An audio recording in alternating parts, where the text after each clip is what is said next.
Well, hello there. It's that time again. Yes, it is.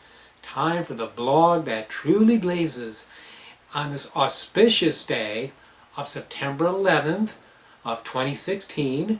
As usual, I'm going to go over the end of the energies of last week's reading, what we're coming into now, and what lies ahead of us towards the end of the upcoming week.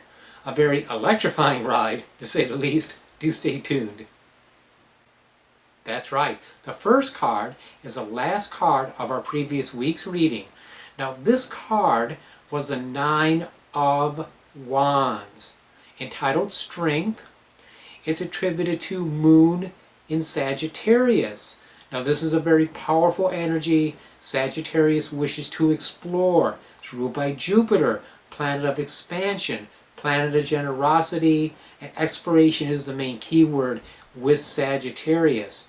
The Nine of Wands depicts a state of having perhaps gone through a lot, being battered, maybe weary, but standing up tall, strong, and saying, I count on myself. I have backbone. I have inner strength. I know I can make it. I know I can do the things that I need to do and that I want to do. So this is not at all a bad card. You may have felt more confident lately. You may have felt like going into new areas. And this exploration and this expansion, I believe, will carry on this week. We just may go into areas that push our comfort zone a bit, as we'll see in the next card. Yes, the next card, the card for the present, is the Tower. Well, here he is again. He was in last week's reading toward the beginning, and here we go. Now we have the Tower, Mars energy coming up again. Now, this does not have to be that difficult. Again, it's breaking down structures. It fits right back in with Sagittarius energy. To go where you haven't gone before, you kind of have to give up the familiarity of what you already have. So this can make us a bit uneasy. We are pushing a comfort zone. We're breaking down walls. But as we break down the walls of the prison, we can begin to see the light. And then we can start to really find out who we are, because we have clear vision. We're not in the dark. We're in the light. And the light illumines all things. It makes all things very clear.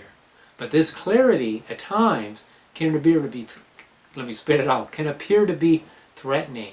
Because we may see things in ourselves that we don't like. We may realize our circumstances, how limiting they are, and we don't like that either. And this can make things a bit edgy, as we'll see in the next card. Yes, the card for the end of the week is the Ten of Swords. Now this is basically a very high-strung energy. It's not a disaster. It's entitled Ruin, but it doesn't mean you're going to be ruined.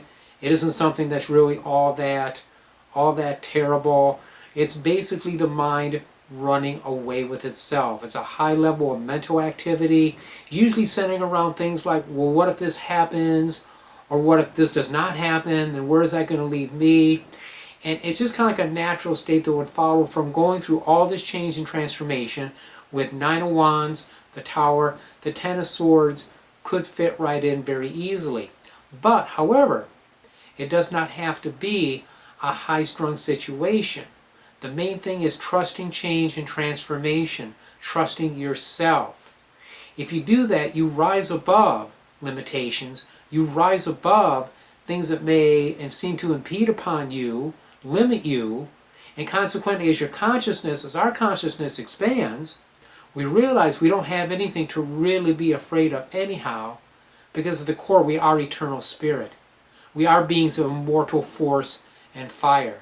And what we're doing in this transformative process is getting more in touch with that inner fire. Now, of course, also we are still in Mercury retrograde, and we are being sandwiched between eclipses. We had an eclipse with a new moon, a solar eclipse. Now we're going to have a lunar eclipse on the full moon, the harvest moon. Okay, and that's coming up this next Friday. So that also could make some very powerful energies that might make us a little bit uncomfortable. But again, as we raise ourselves and our vibration spiritually, we will find that the influence of the heavens can be lessened, that we can learn the lessons the heavens have to teach us, and thus we can transcend any kind of limitations any sort of unfavorable or uncomfortable energies that may come our way. So it's all for the good. It's all powerful learning process.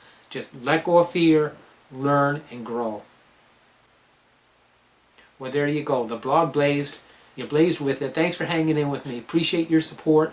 Till I see you next week, many, many blessings.